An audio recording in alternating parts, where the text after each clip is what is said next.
If you want to know what's going on in Rockingham County government, check out Rockingham County 411. If you're interested in county governmental programs, projects, and services, don't miss Rockingham County 411. Public Information Officer Mabel Scott will share important, crucial news you can use with Rockingham County 411. Rockingham County 411, you're in a good place. This is Mabel Scott. I'm your Public Information Officer, and we have an opioids update with our Jeff Pruett, the Opioids Resource and Safety Coordinator. Joining him today, the one and only, ta-da, Sheriff Sam Page. Hey. Welcome. Thank you. Good to be back. Yes, and you know, I'm looking at all of these extra props.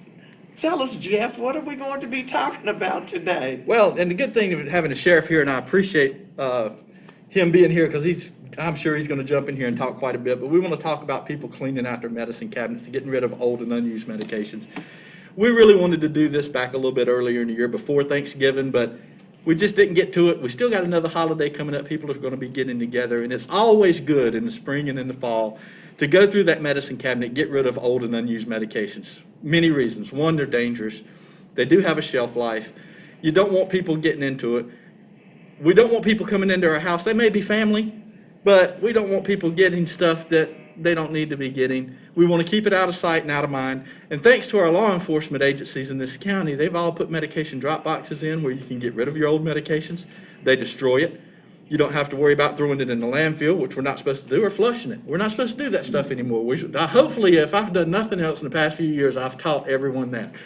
But law enforcement's been great about putting these boxes in there, but there's other ways of doing it too. And we'll talk about a few of those too, about how you can get rid of your needles, get rid of your liquids, how there's new things that's come out. If you can't get to a police department, these doTERRA packs, you can put your old medications in here, put a little water in it, seal it up, shake it up, it destroys the medications, then you can throw it away. And it doesn't do anything to the landfills, to our water system, and you can't dig it out and use it. I had a whole bunch of these donated. I'm getting them out to law enforcement. If the sheriff wants some, I can get them to him also. Absolutely. Because I just got them in my hand here in the past week or so.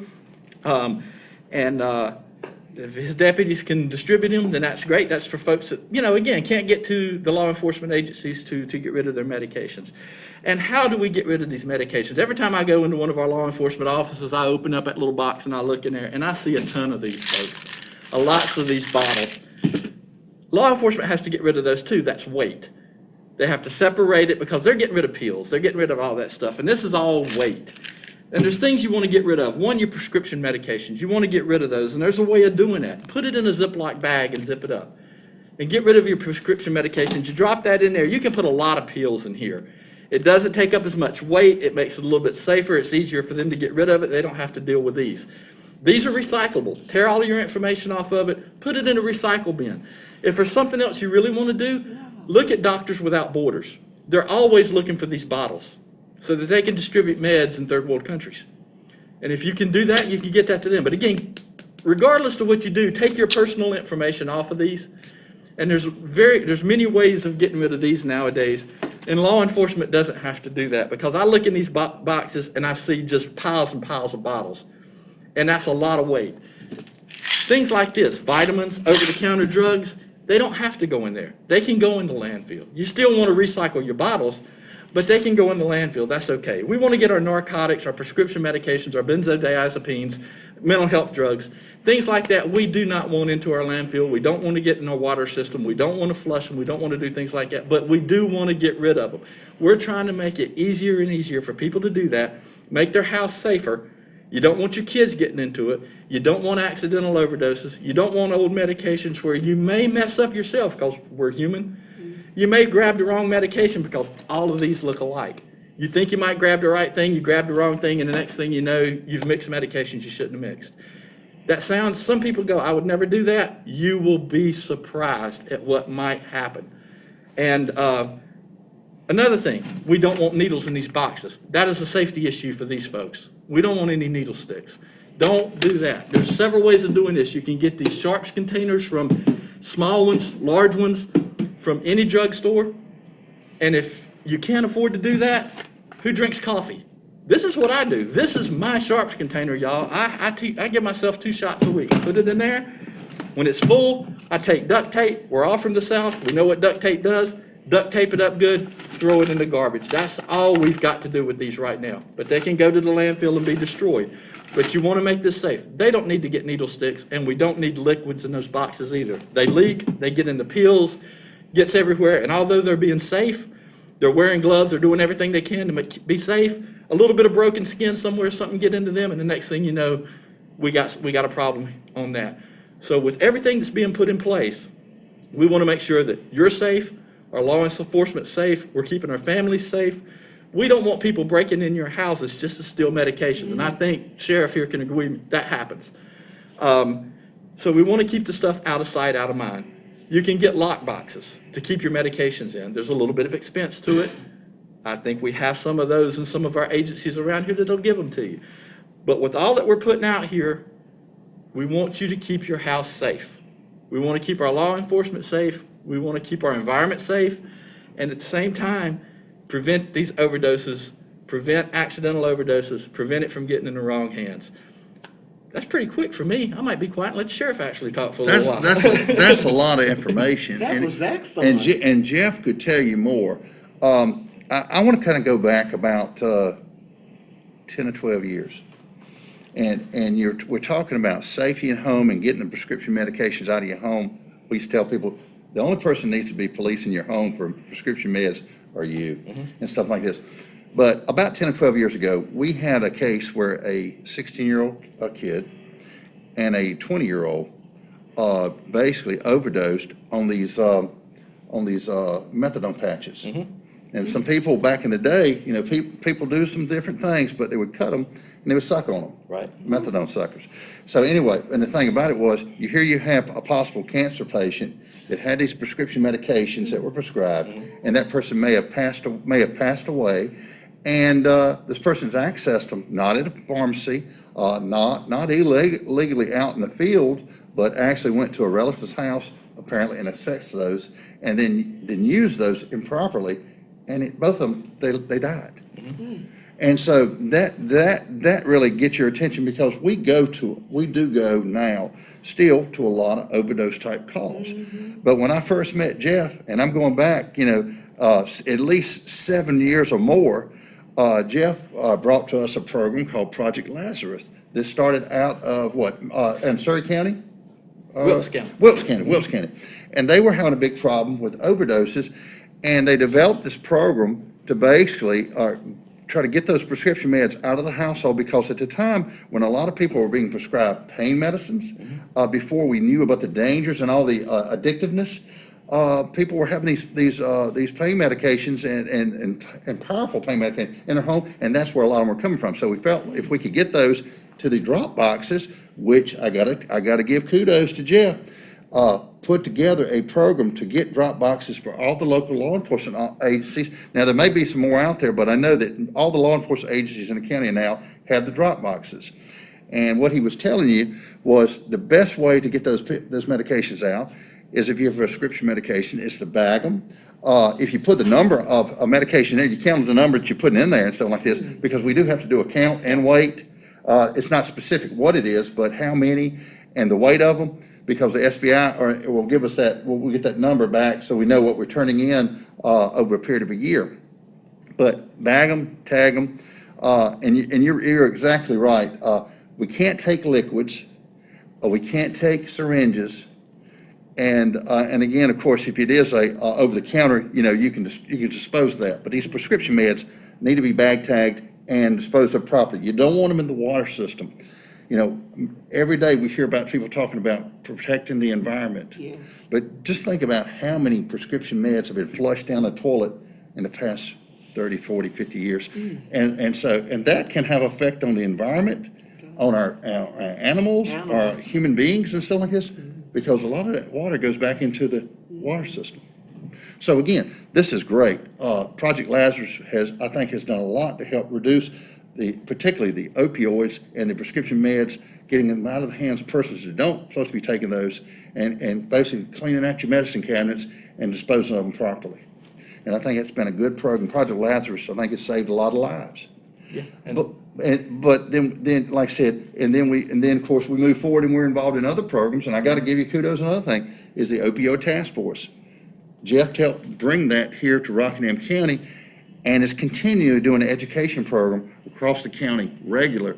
So we know about how important it is to try to reduce addiction in Rockingham County. Help people that are in the situation with addiction and try to help them get the resources and support they need so they can get off the different types of opioid type drugs. I think it's a beautiful situation seeing what Jeff does, working with folks like you in law enforcement.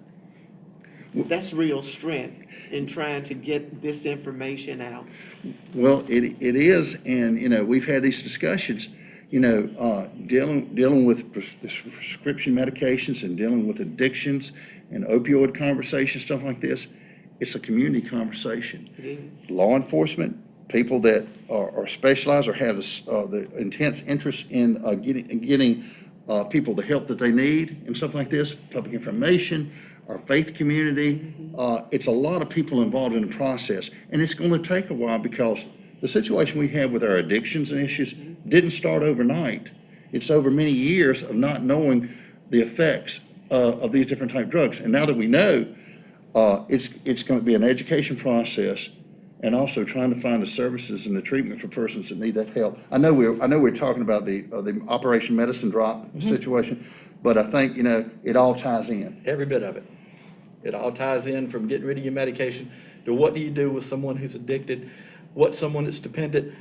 Where do we step forward? We've talked about before, we've got more treatment organizations here than we've ever had. We've got better opportunities for folks where they can make the step from going into the front door to working their way to recovery.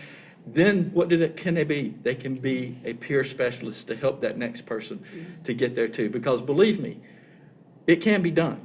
And if anybody's out there that thinks that, these folks have become addicted, and if ones especially who have transitioned from the prescription drugs to the illegal drugs, heroins and fentanyls, that there's no help for them, it's not true.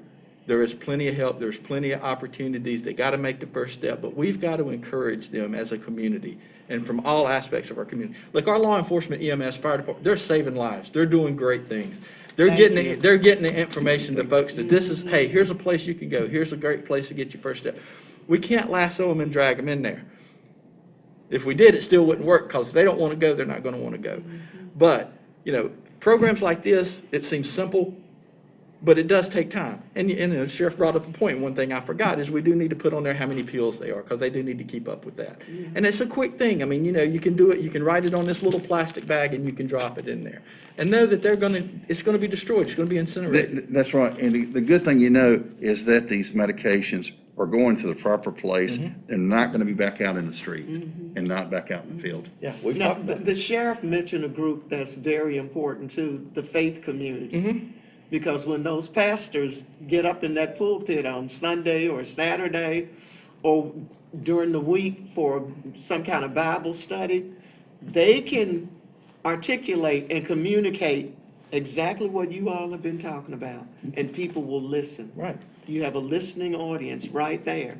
And whether they're in churches or temples and synagogues now, or watching, on their cell phones and videos and stuff, this is important information people need to know. It's about quality of life and saving lives. It is. And it is a generational change. We got to start with our youth. And there's nothing more than hearing a kid. I've got a 4 and a 6-year-old grandchild.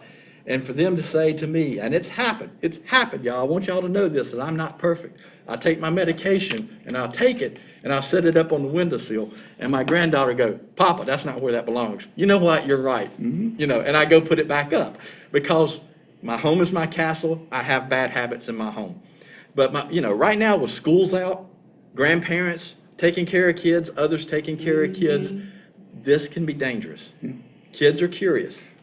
And we want to make sure that it doesn't get into their hands. And you just said it, during this lockdown, during this period where the kids are homeschooled and stuff like this, there's accessibility. You're right. And so, we'd always say this, try to always secure your prescription medications so they don't get into the wrong hands, because it could have an adverse effect upon who takes those medications. I know one time, we would hear a situation where kids were getting access to prescription meds and getting, like, coming to bring them to school and other places, stuff like this. And the kids are not thinking, they're thinking, well, they're medication, so they're okay. They're okay for the right person, for the right reason. But the the right medication, wrong person could have a devastating effect. fatal. Yeah, it could be fatal, yeah. Fatal. So I think we've come a long ways, and with this education process over the next few years, I think it's gonna make a big difference. You know, this has been underway, just been underway a long time, and the opioid task force has been underway a few years now. And we're trying to figure out ways to work collectively to help those with addiction in our communities and also improve the quality of life for our citizens. And it all ties in together. It does. What closing points would you both like to make? Again, police up your own home. Be open-minded to this. We still have a stigma issue in this county, and it's not just Rockingham County, it's nationwide. And Explain that. well, the stigma of addiction, Yes. and that that people did this to themselves, and they got to get themselves out of it. And since you did this to yourself, there's no way out of it. Folks, this is not true. Again, let's go back and talk about how we got here. Of 30 years now of people being prescribed potent medications. It took a few years, it took about 15 years to really realize that these prescription medications that people were told would not be addictive. Doctors were told would not be addictive. We're not going to beat up our medical folks here, ever. They were told you could use these potent medications that were really used for end of life to maintain quality of life to use for chronic pain. It took us a few years to realize, and especially when people were trying to get off of them, or doctors were told, you got to work them off of it. That's when people learned, I'm dependent, I'm addicted, because they couldn't get off of it. So for those who struggled with it, and doctors stopped prescribing, that's when stuff had street value.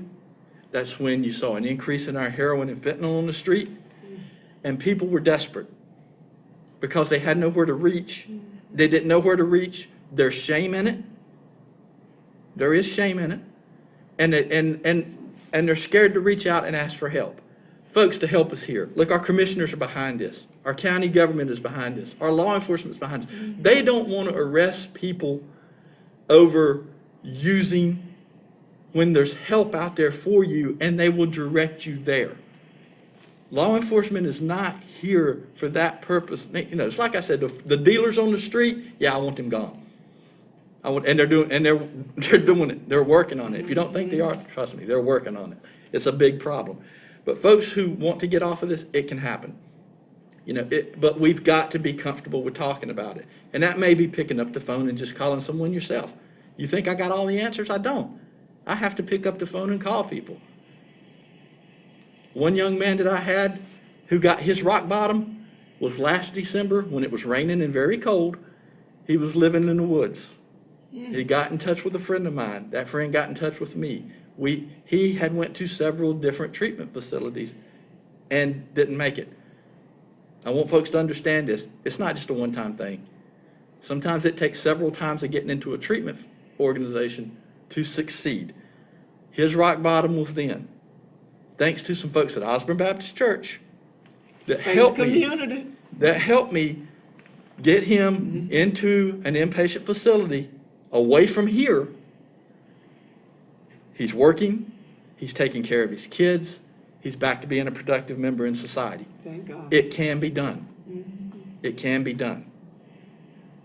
But you got to be willing to be open-minded enough to get rid of the stigma, to be able to reach out and say, I really don't, if you don't know anything about it, to be able to reach out to law enforcement, your pastors, or pick up the phone and call me. And I will do anything I can to help you make that first step. And you can give us that phone number. 336-932-5645. Just give me a call, and I will do my best to get you in the right direction, because we've got folks that can get you where you need to be. That was a beautiful story. Osborne. Yes, ma'am. Yes, ma'am. And from a law enforcement perspective, we like to see a reduction in crime. And if you listen to a lot of cases with persons that have got into an addictive situation, they started out in a legitimate situation of receiving medications, like Jeff said, and then the addiction came, and then when they couldn't get one medication, they went to another means, and they went. Sometimes persons have gone into an area of criminality. Not everybody, but what's great in Rockingham County now is that all of my deputies and law enforcement, we have information packets that we push out. If we go to an overdose call, we investigate, we try to find out where substance comes from. We have an overdose death, we investigate it just like a homicide. We try to find out, again, what brought this about and trace it back to the person responsible. Again, the information and also having the resources out in the community now. We have more, how many clinics we have now in the county? 6, 7. So, and that's been just over just few Couple of years. years, yeah. Yeah, a couple of years. But look how long, we've been going. So again, we're starting and we're moving forward. And again, we just want to be able to connect that person that has that addiction to the resources and support and the help to get them off of it. And addiction is it's a lifelong issue. So you have to continue to work on it. But again, having the resources and the people that you can go to help you and knowing where to go. Knowing where to go. And those numbers, the contact number, and the information that we push out through the field with law enforcement and other resources here and human resources throughout Rockingham County and the Department of Social Services and working with Jeff, we're going to get there. But we're not going to get there overnight. But we still would encourage our faith community and our citizens and anybody that's interested in trying to help people, communicate with Jeff. So today you've heard these gentlemen talk about hope. There's hope, Rockingham County. All you have to do is connect with the right sources and someone will be there to help you out. And don't be ashamed, as you said, to go and reach out for hope. All of us have needed help in some way, sometime in our lives. So what we need to do is know how we need to connect with people in our village so we can all stay strong. We want to thank Jeff Pruett and thank Sheriff Sam Page. Y'all, this was a great show, especially with those props explaining what's going on. And to let us understand, the sheriff and his deputies are not out there to try to do anything to make us feel like, hey, he's out there and his people are there to help us to get help so we can connect with people like you. It takes a whole village to raise a child. It takes a whole village to keep us all strong. Let's stay strong in Rockingham County. And don't forget, you're in a good place.